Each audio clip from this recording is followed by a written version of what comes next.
rejoice and be glad today. Whether in your car, in your house, the single you got a spouse. It's now time to open up your mouth and let the praise out. Femi Sachs, what we telling them? This is a day, bro. Okay, let me hear it. This is the day, Lord, you have made. We will rejoice and be glad. Good morning, everybody. Happy Monday to you all. Good morning, good morning, good morning. Y'all know what it is. As you enter, say good morning. Be nice to me on this morning.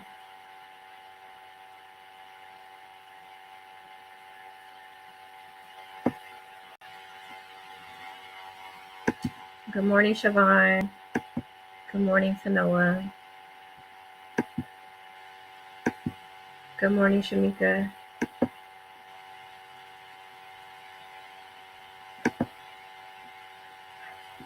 Good morning, Tamu.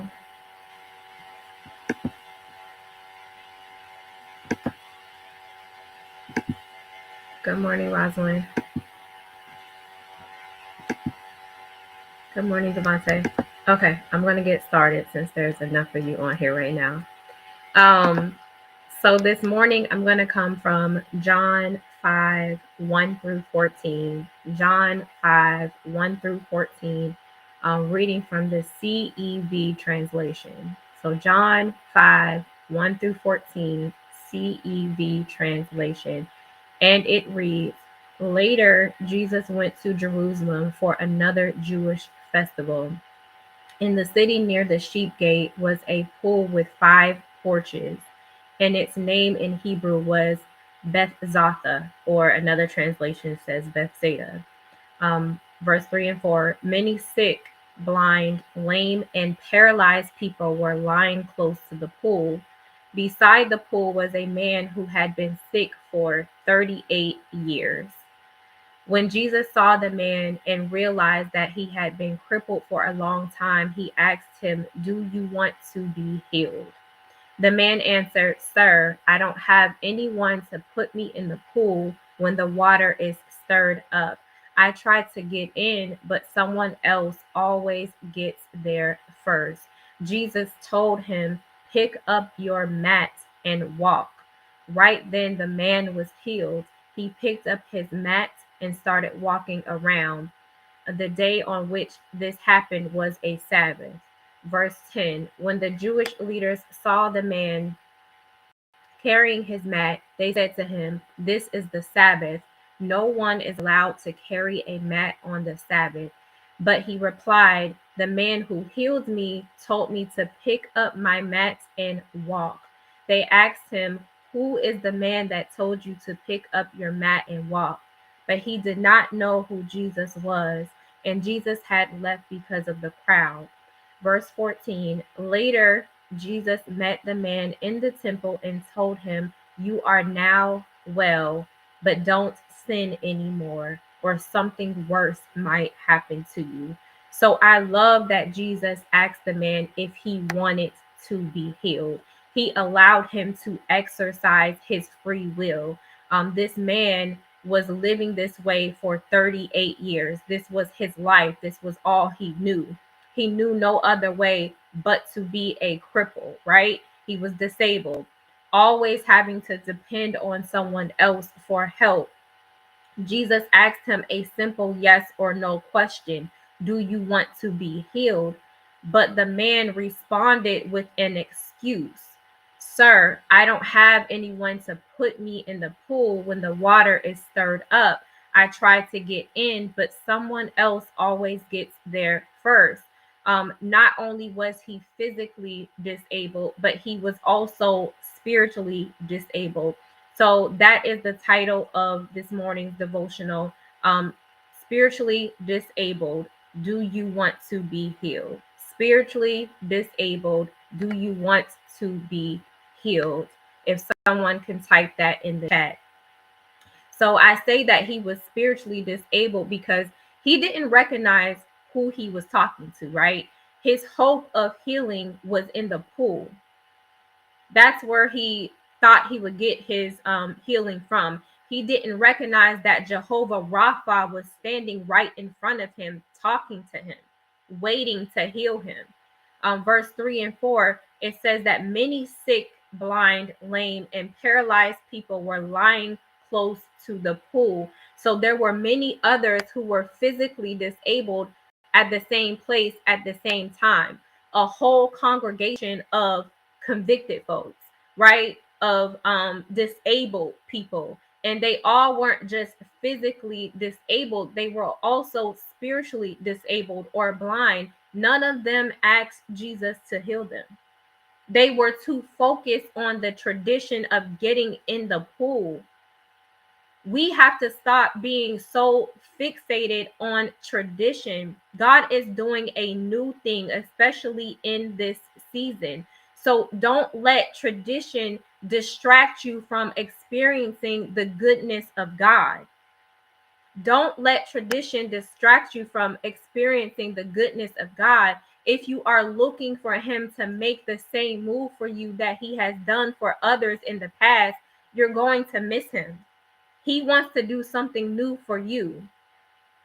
So none of those who were disabled, none of them called his name, none of them looked his way, none of them touched him at all. But for some reason, Jesus noticed this particular man and decided to heal him. And I told you all last week that God sees you. And this is proof that he will pinpoint you out of a crowd of people because he sees you. Out of a multitude of people with similar ailments as you, he sees you and he's waiting to heal you. So my question is, do you want to be healed? Do you want to be healed from whatever it is that you are going through? And this was an honest question because some people really don't want to be healed. It sounds crazy, but they don't want to be healed. They've grown accustomed to their situation or to their sin. It's too familiar to them to let it go. They believe that their identity is linked to this illness or this situation. So they wouldn't know who they are without it. They wouldn't know what to do without it. So they become content with the turmoil because of the fear of the unknown. This is real. They're comfortable in their own condition, in their own sin, and just want to remain there. The attention may be too good for them. Maybe they like the attention of their situation. Maybe if they were healed, they wouldn't be noticed. But their situation is kind of what sets them apart. Or maybe their symptoms validate their trauma. Their symptoms may validate their trauma. Some people say, I'm this way because this happened to me, right? I know someone who is married with children and says that she's selfish because of she's the only child. She didn't have any siblings. So she's okay with being how she is, right? Or what about the addict that says, I drink to ease the pain? Or what about the people who say that they are living a certain lifestyle because of what happened to them when they were little? And I'm not picking on anyone today. I'm here this morning to speak to you about your condition. That's it, to your condition. You are not a product of your trauma. You are not a product of your trauma. And if you're currently going through something right now as we speak, don't become a product of your trauma. Whatever happened to you is not your fault. You were not supposed to carry the weight of your issue or your situation. The situation was never supposed to cripple you. The enemy plays with our minds over and over again. He tricks us into thinking that we have to become like the people who hurt us, but we don't. That is far from the truth, right? Psalm 34 and 18, it says, the Lord is close to the brokenhearted. He rescues those whose spirits are crushed. So he's close to the brokenhearted. You just have to recognize him. He wants to rescue you from that way of thinking, that selfish way of thinking, that lifestyle that you are living that is ungodly. He's waiting to rescue you from it. And the first step to recovery is admitting that you have a problem. When Jesus asked the question, do you want to be healed? He wanted the man to admit that he had a problem. Because if he didn't realize it, if he didn't admit that he had a problem, then there was no need to heal him because he's okay with where he is. He has free will to decide if he wants to be healed or not. And so do you. You have free will to decide if you want to be healed or not. Spiritual healing comes with a price you have to be willing to pay. You have to be willing to give up anything and anyone who contributes to your sinful lifestyle. So the original question that Jesus asked, do you want to be healed, can also be asked in many different ways. Do you want to be made whole? Do you want to be made well? Do you want to be strengthened? Do you want to be transformed? Do you trust me to make you whole? Do you really want to be changed? Can you handle the responsibilities of the new life I'm getting ready to give to you? This is real. Jesus wants you to have faith in him and him alone, not in the pool, not in traditions, in him only.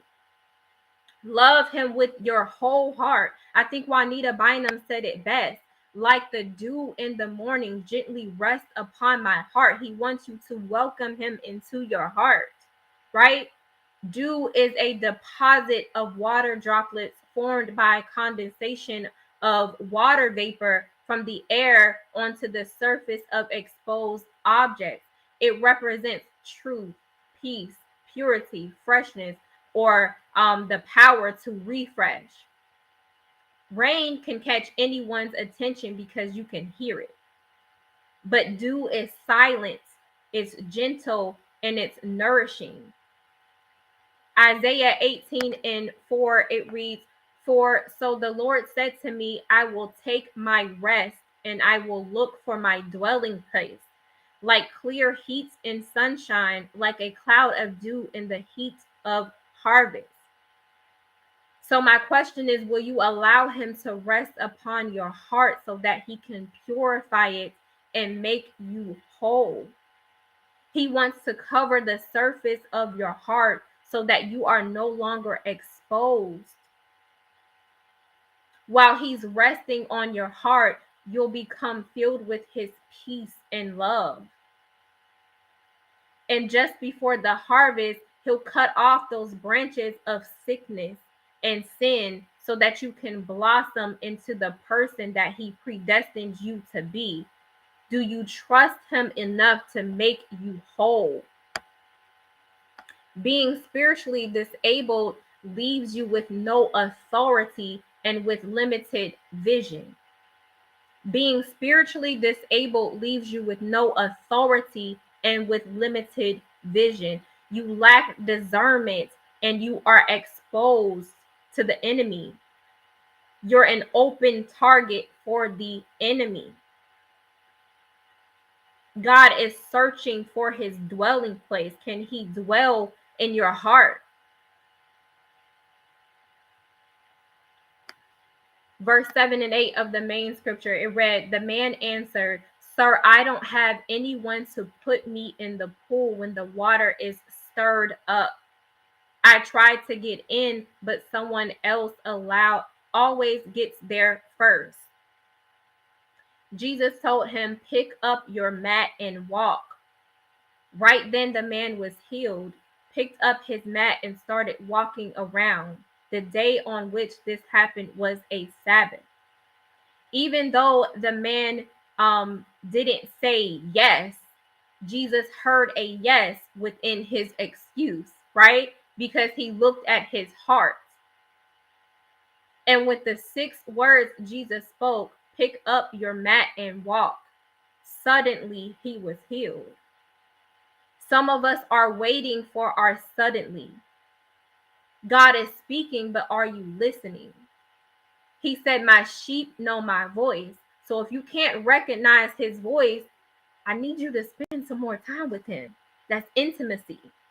Get to know him. Stay on your face until you do. But even after Christ healed him, he didn't recognize who he was. Verse 12 reads, they asked him, who is the man that told you to pick up your mat and walk? Verse 13, but he did not know who Jesus was, and Jesus had left because of the crowd. Lord, please keep my eyes wide open and strengthen my discernment and block any distractions from coming my way. I never want to be in a situation where I don't recognize the Lord and his hand over my life. How can he get the glory if you don't recognize him?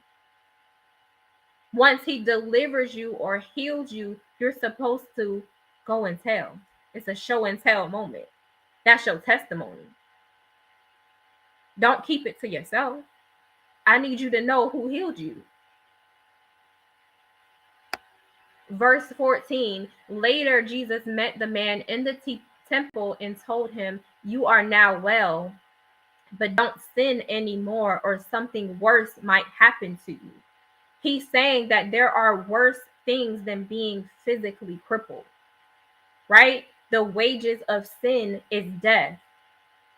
God is more concerned with the salvation of our souls than the suffering of our bodies. Let me say that again. God is more concerned with the salvation of our souls than the suffering of our bodies. We cannot take our bodies to heaven. They're filthy. They are filthy. Yes, Latoya. She said, letting go and allowing God to heal you from the inside and out is a must. Yes, it is. It starts inside of you.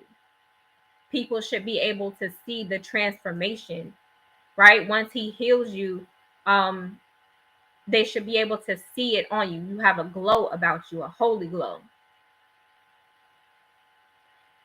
So again, are you ready to be healed, right? This man was physically disabled for 38 years. Year after year, he came to the pool. And year after year, he was disappointed because he had no one to put him in the pool. Would y'all give up? Would y'all go through something for 38 years? That's a long time. But on that 38th year, he had to be there for such a time as this, right? 38 symbolizes divine completeness. It means leading to new beginnings and also reflecting both healing and transformation. Are you ready for divine completeness? Only Christ can heal you, transform you, and give you a new beginning. He wants you to surrender to him. He wants you to admit that you have a problem, whatever it is. Bishop mentioned some on Sunday, attitude, whatever else he mentioned, all of that, that's a problem. Where is your heart posture? He wants to enter you to clean up what's inside of you that is not of him. Will you allow him? Will you trust him to make you new? We can't say it enough. There is a version of you that you haven't met yet. God created that version, and that's who he wants you to be. You are not the person that you think you are. You are not the person who your family made you out to be or tells people that you are. You are who God says you are. Just allow him to transform and renew your mind.